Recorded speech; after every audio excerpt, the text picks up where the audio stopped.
तारीख तक पहुंच गए हैं। कोई बात नहीं, देखें हर किसी का अपना अपना मामला, वो अपनी कर रहे हैं, वहां के लोगों को सुना रहे हैं, हम लोग थोड़ी सी अपनी कर लेते हैं। तकरीर जो होनी थी हो गई, अल्लाह खैर करे जलसे वालों को, अल्लाह भला करे उनका, कि या तो उनको जलसा कराने का ढंग नहीं है, या तो फिर उन्होंने गेहूं की तरह खेत में जिस तरह गेहूं छींटा जाता है उसी तरह मुकर्रिरों को दावतें छींटी है। इतने बड़े जलसे के लिए दो ठीक ठाक मुकर्रिर हो जाते, एक एक डेढ़ डेढ़ घंटे की तकरीर हो जाती, दो नातखा हो जाते, एक अनाउंसर हो जाता, बस काफी। इतनी जलसा होता है। कारी इसराइल साहब हिंदुस्तान में घूमते हैं, हम लोग भी चलते चले, बस इतना ही जलसा होता है, इतना बहुत है। इस कौम को इतना सताया जाए कि ये दोबारा जलसे में आने के लायक रह जाए, वरना ये आते नहीं हजरत। अब इनसे क्या कहा जाए, ये लुटी पिटी कौम है, मजबूरी में बेचारे बैठे हैं, अब इनसे क्या कहें, ना कुछ कहते बनना है ना कुछ सुनते बनना है। नहीं, हाँ वही बात है। ये तो कहो ख्वाजा साहब ने ऊंटों को बैठा दिया था, कारी इसराइल साहब ने यहाँ की जनता को बैठा दिया है। लेकिन इन सारी चीजों से कतई नजर आप एक मदरसे के जलसे में आए हैं, वो मदरसा जहां से दीन फैलता है, वो मदरसा जहां शरीयत के सिपाही पैदा किए जाते हैं, वो मदरसा जहां हमारी कौम के मुहाफिज पैदा किए जाते हैं, वो मदरसा जहां कुरान सुनाने वाले हाफिज पैदा किए जाते हैं, वो मदरसा जहां हमारी नमाज जनाजा पढ़ाने वाला इमाम पैदा किया जाता है, वो मदरसा जहां हमारे बेटी बेटियों का निकाह कराने वाला मुदर्रिस पैदा किया जाता है। और ये मदरसे हैं तो हमारी शनाख्त हिंदुस्तान में है। जिस दिन हिंदुस्तान से मदरसे खत्म हो गए, उस दिन हमें खत्म होने में ज्यादा वक्त नहीं लगेगा। अगर आपने गरनाता की तारीख पढ़ी हो, एक ऐसा मुल्क जहां मुसलमानों की हुकूमत रही, एक ऐसा मुल्क जहां सैकड़ों साल मुसलमान बादशाह रहे, आज वहां पूरे गरनाता में एक मस्जिद नहीं है, एक मस्जिद नहीं है। जिस हमारी हुकूमत रही, हमारी बादशाहत रही, हमने पूरे इलाके पे राज किया वहां, लेकिन खिलाफत उस्मानिया के जवाल के बाद गरनाता का हाल यह है कि वहां एक मस्जिद कोई अल्लाह अकबर की सदा लगाने वाला नहीं है। मालूम है क्यों? सिर्फ इसलिए कि उन लोगों ने वहां के मदरसे खत्म कर दिए। मदरसे खत्म हो गए तो हमारी तहजीब अपने आप खत्म हो गई। लो मेरे भाइयों, एक गुजारिश बस इतनी सी है आपकी, अपनी शादियों का खर्चा थोड़ा कम कर दो, अपनी गाड़ियों का खर्चा थोड़ा कम कर दो, मस्जिदों में मरमर टाइल और संगमरमर लगाने का खर्चा थोड़ा सा कम कर दो, इन मदरसों के खर्चे बढ़ा दो, इन मदरसों की जरूरतों को पूरा कर दो। क्योंकि जिस मस्जिद को तुमने मरमर लगा दिया, जिस मस्जिद में तुमने खूबसूरत टाइल लगा दी, जिस मस्जिद में तुमने बेहतरीन वाले मीनार बना दिए, जरा बताओ तो उस मस्जिद के लिए इमाम कहां से लाओगे?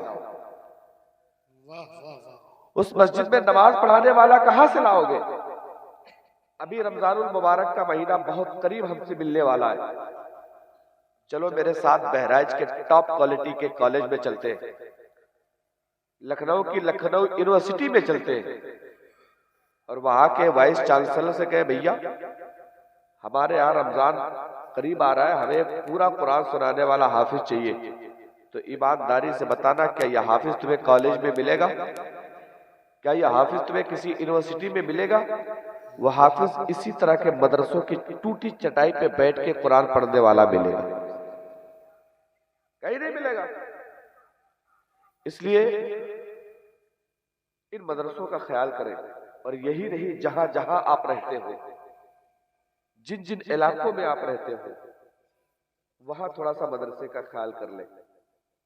ये सोच के नहीं कि मदरसे में मौलवियों का पेट भरेगा, नहीं यार, मौलवी का क्या, हम और आपके बस की बात है किसी का पेट भरना। हजरत सुलेमान अलैहिस्सलाम बड़े अमीर, पूरे मुल्क के, पूरी दुनिया की बादशाह, एक दिन रब की बारगाह में अर्ज करते हैं, परवरदिगार इतनी दौलत दी है, एक दिन अपनी पब्लिक को, अपने बंदों को खाना खिलाने की इजाजत दे दे। मैं चाहता हूं पूरी दुनिया को खाना खिलाऊं। अल्लाह फरमाता, सुलेमान तुम्हारे बस का नहीं है, तुम नहीं कर सकते ये काम। हजरत सुलेमान ने जिद करी, परवरदिगार दे दे इजाजत। इजाजत मिल गई। और जिस दिन हजरत सुलेमान के घर पे दावत, अल्लाह ने सारे लोगों का रिस्क बंद कर दिया, सारे लोगों की रोजी रोक दी गई। चरिंद परिंद परेशान है, कीड़े मकोड़े परेशान है, मछलियां परेशान है, इंसान परेशान है, हैवान परेशान है, परिंदे परेशान है, दरिंदे परेशान है। नारे तकबीर, नारे रिसालत, नारे रिसालत। हजरत अल्लामा मुफ्ती फुरकान रजा साहब क़िबला मंजरी बरेली शरीफ से आने वाली ज़ात हजरत अल्लामा मुफ्ती फुरकान रजा साहब क़िबला की आमद हुई। मैं इस्तकबाल करता हूँ, खैर मकदम करता हूँ। नारा लगा दो शहजादे जरा एक बार।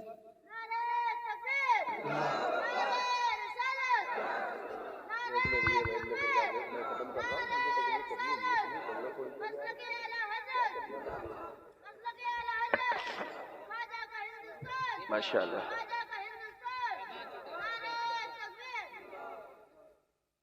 जिस फुरकान रजा मंजरी की तारीखें बड़ी मुश्किल से मिलती हैं, आज वो बेचारा तारीख दे के मातम कर रहा होगा कि मैंने किया क्या है, इतनी बड़ी गलती अब शरावस्ती जिले में दोबारा नहीं हो पाएगी।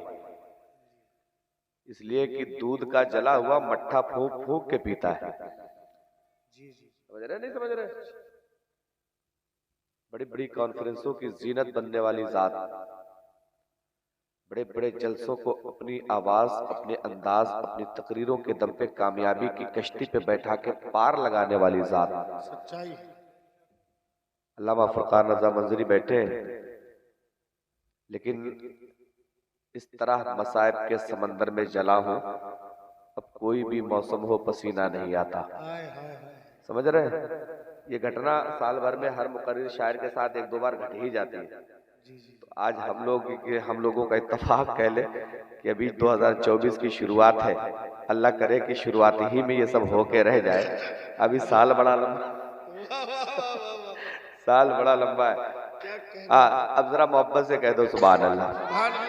हजरत सुलेमान अलैहिस्सलाम, मैं तकरीर नहीं कर रहा हूँ, मैं खाली आया हूँ, खाना थोड़ा सा खाया है, तो वो कर दो नमक हलाली वाला काम, ताकि नमक हरामी न रह जाए। समझ रहे? तकरीर नहीं कर रहा हूँ। हजरत सुलेमान ने कहा, मौला मैं तेरे बंदों को खाना खिलाना चाहता हूँ।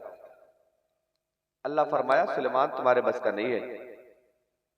सुलेमान का ने जिद की तो अल्लाह फरमाता, ठीक है जाओ। दिन बता दिया, तारीख बता दी, वक्त बता दिया कि फला दिन सारे बंदों की, सारे दुनिया में जितने भी जानदार हैं सबकी तुम्हारे घर पे दावत रहेगी। अब हजरत सुलेमान महीनों से इंतजाम में लगे। दरिया के किनारे मैदान में खाना बन रहा है, खाना बन रहा, देगों पे देगें चढ़ रही है, बहुत लंबा इंतजाम है। जब वक्त आ गया ना, तो हजरत सुलेमान अर्ज करते हैं, परवरदिगार खाना तैयार है। क्या सरकार तशरीफ ला रहे हैं? सुभान देखिए, आप लोग हजरात अपनी जगह पे खड़ी सरकार मसौली के जानशीन